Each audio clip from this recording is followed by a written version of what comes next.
My beloved brothers and sisters, Mes chers frères et sœurs bien-aimés, pendant cette conférence, nous avons été bénis par un déversement de révélation. Des serviteurs du Seigneur Jésus-Christ ont prononcé et prononceront des vérités d'encouragement et de conseil.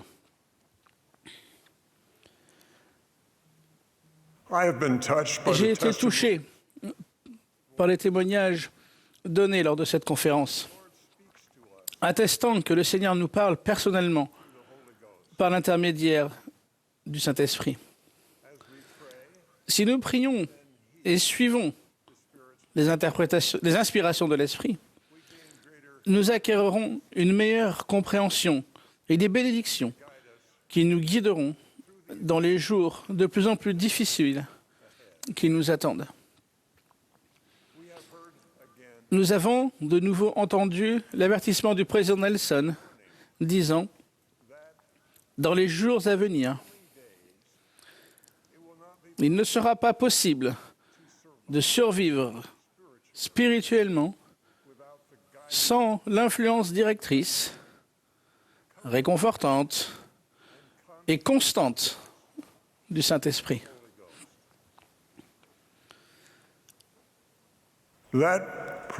Cet avertissement prophétique m'a conduit à me demander ce que je devais enseigner à mes enfants, petits-enfants et arrière-petits-enfants sur la manière d'obtenir cette direction vitale dans les jours difficiles à venir. Voici donc une brève lettre à mes descendants qui pourra les aider quand je ne serai plus à leur côté dans les jours passionnants qui les attendent. Je veux qu'ils sachent ce que j'ai appris et qui les aidera. Je comprends mieux maintenant ce qu'il faut faire pour avoir l'influence constante du Saint-Esprit à notre époque.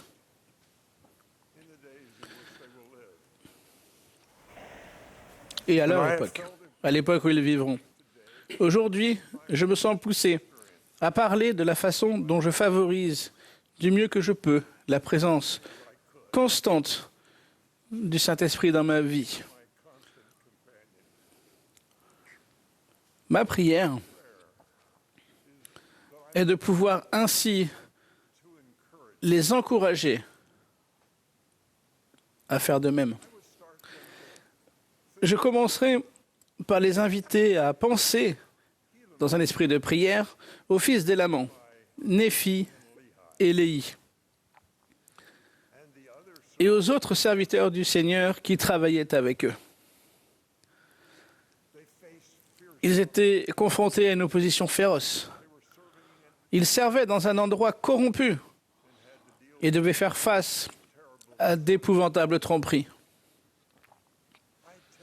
Le verset suivant du livre d'Élaman me donne beaucoup de courage.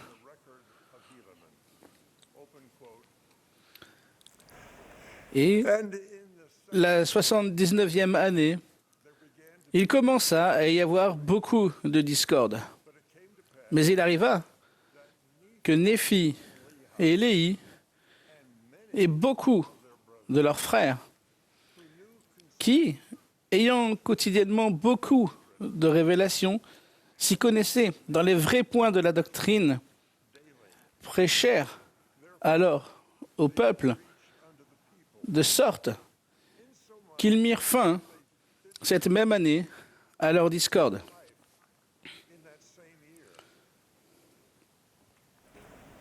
Ce récit me donne du courage. Et j'espère qu'il vous donne du courage. Les fils d'Élaman avaient été instruits et guidés par une série d'expériences avec le Saint-Esprit. Je vois ainsi que l'Esprit peut nous instruire ligne sur ligne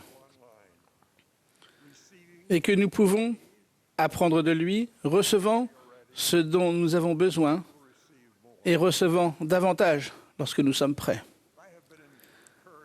L'histoire de Néphi, à qui il avait été demandé de retourner à Jérusalem, chercher les plaques de Laban, m'a également donné du courage. Vous vous souvenez du choix qu'il a fait? J'irai et je ferai les choses que le Seigneur a commandées.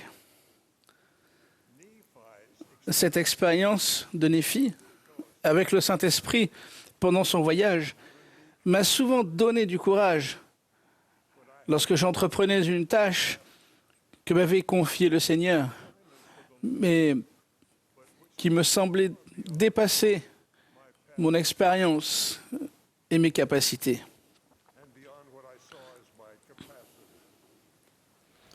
You remember what Souvenez-vous Nephi said, de ce que Néphi a raconté à propos de son expérience. Et c'était la nuit.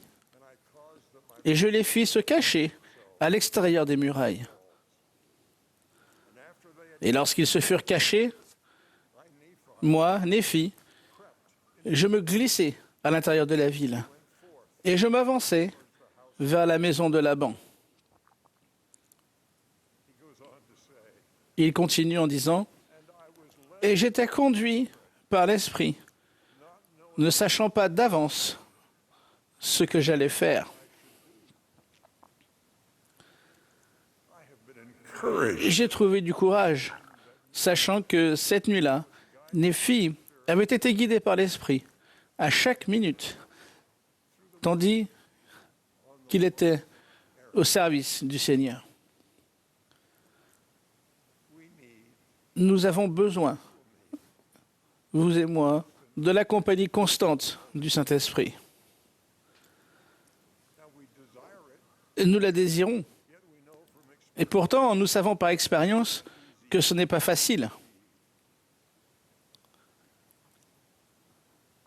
We each think and Nous say, pensons, disons et faisons tous des choses qui offensent l'Esprit chaque jour dans notre vie. Lorsque cela se produit, et cela se produira, nous pouvons ressentir la désapprobation du Seigneur. Nous pouvons aussi être tentés de croire que nous sommes seuls.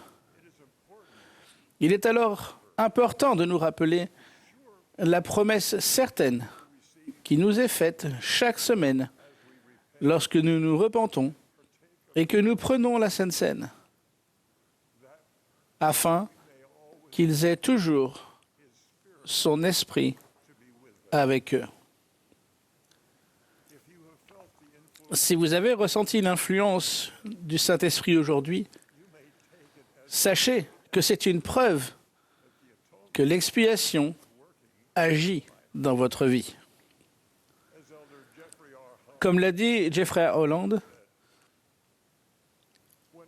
dans ces moments où nous sommes réduits à la pire extrémité, nous ne devons pas succomber à la crainte que Dieu nous abandonne ou qu'il n'entend pas nos prières. Il nous entend. Il nous voit. Il nous aime. Cette certitude m'a aidé. Lorsque je me sens loin du Seigneur, lorsque les réponses à mes prières tardent à venir, j'ai appris à suivre le conseil du président Nelson. Et je réfléchis à ma vie pour voir si j'ai des raisons de me repentir. Il nous rappelle ceci. Le repentir quotidien est la voie de la pureté. Et de la pureté naît la puissance. Si vous avez des difficultés à ressentir le Saint-Esprit, vous pouvez vous demander s'il y a quelque chose dont vous devez vous repentir et être pardonné. Priez avec foi pour savoir ce qu'il faut faire, pour être purifié et ainsi vous qualifier pour avoir la compagnie constante du Saint-Esprit. Si vous souhaitez recevoir la compagnie du Saint-Esprit, ce doit être pour les bonnes raisons. Votre but doit être celui du Seigneur. Si vos motivations sont trop égoïstes, il vous sera difficile de recevoir l'inspiration de l'Esprit. La clé pour vous et moi, c'est de vouloir ce que le Sauveur veut. Nos motivations doivent être inspirées par l'amour du Christ, pur du Christ. Elles doivent être conformes à ceci. Tout ce que je veux, c'est ce que tu veux. Que ta volonté soit faite. J'essaie de me rappeler le sacrifice de notre Sauveur et son amour pour moi. Puis, lorsque je prie pour remercier notre Père céleste, je ressens son amour et j'ai la certitude qu'il entend mes prières et qu'il me donnera ce qui est le mieux pour moi et pour tous ceux que j'aime. Cela renforce mon témoignage. De tous les témoignages que nous pouvons recevoir du Saint-Esprit, le plus précieux pour nous est de savoir que Jésus est le Christ, le Fils vivant de Dieu. Le Sauveur a promis: quand sera venu le Consolateur, que je vous enverrai de la part du Père, l'Esprit de vérité qui vient du Père, il rendra témoignage de moi. Il y a des années, une mère désespérée m'a appelé. Elle m'a dit que sa fille avait déménagé loin de chez elle. Malgré le peu de nouvelles qu'elle avait de sa fille, elle sentait qu'il se passait quelque chose d'horrible. Elle m'a supplié de l'aider. J'ai trouvé qui était l'instructeur au foyer de sa fille. C'est le nom qu'on employait à l'époque, il y a bien longtemps. Je l'ai appelé. Il était jeune. Cependant, il m'a raconté que son compagnon et lui s'étaient tous deux réveillés une nuit, non seulement inquiets pour cette jeune fille, mais avec l'impression qu'elle était sur le point de faire des choix qui n'apporteraient que tristesse et souffrance. Sans autre chose que cette inspiration de l'Esprit, ils sont allés la voir. Au début, elle ne voulait pas leur parler de sa situation. Ils l'ont imploré de se repentir et de choisir le chemin que le Sauveur avait préparé pour elle. Je crois que sous l'inspiration de l'Esprit, elle a compris que seul Dieu avait pu révéler à ses frères ce qu'il savait sur elle. Une mère a confié à notre Père céleste et au Sauveur ses préoccupations pour sa fille aimée. Le Saint-Esprit a envoyé ses instructeurs au foyer parce qu'ils étaient disposés à servir le Seigneur. Ils avaient suivi le conseil et cru à la promesse qui se trouve dans les doctrines et alliances. Que tes entrailles soient également remplies de charité envers tous les hommes et envers les frères dans la foi, et que la vertu orne sans cesse tes pensées. Alors, ton assurance deviendra grande en la présence de Dieu, et la doctrine de la prêtrise se distillera sur ton âme comme la rosée des cieux. Le Saint-Esprit sera ton compagnon constant et ton sceptre, un sceptre immuable de justice et de vérité. Et ta domination sera une domination éternelle et sans moyen de contrainte. Elle affluera vers toi pour toujours et à jamais. Je témoigne que le Seigneur a tenu sa promesse. Les membres de l'Église de Jésus-Christ, fidèles à leurs alliances, reçoivent la compagnie du Saint-Esprit. Vos expériences seront uniques et l'Esprit vous guidera de la façon qui conviendra le mieux à votre foi et à votre capacité de recevoir des révélations pour vous et pour les personnes que vous aimez et servez. Je prie que votre confiance grandisse.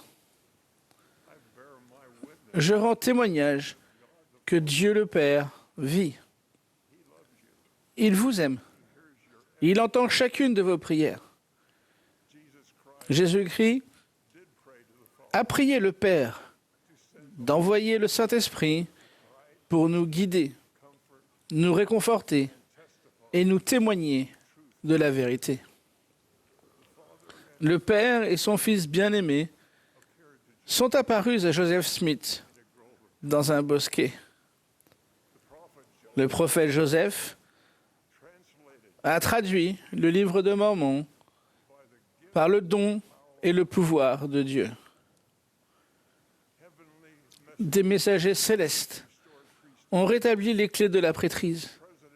Russell M. Nelson est le prophète de Dieu pour toute la terre. En tant que témoin de Jésus-Christ, je sais qu'il vit et qu'il dirige son Église. Vous et moi pouvons avoir le Saint-Esprit comme compagnon constant. Il nous confirme ces vérités lorsque nous nous souvenons du Sauveur et que nous l'aimons, lorsque nous nous repentons et demandons que notre cœur soit rempli de son amour. Ma prière est que nous ayons cette bénédiction aujourd'hui et à chaque jour de notre vie, que nous puissions avoir le Saint-Esprit avec nous. Je vous aime. Au nom sacré de Jésus-Christ. Amen.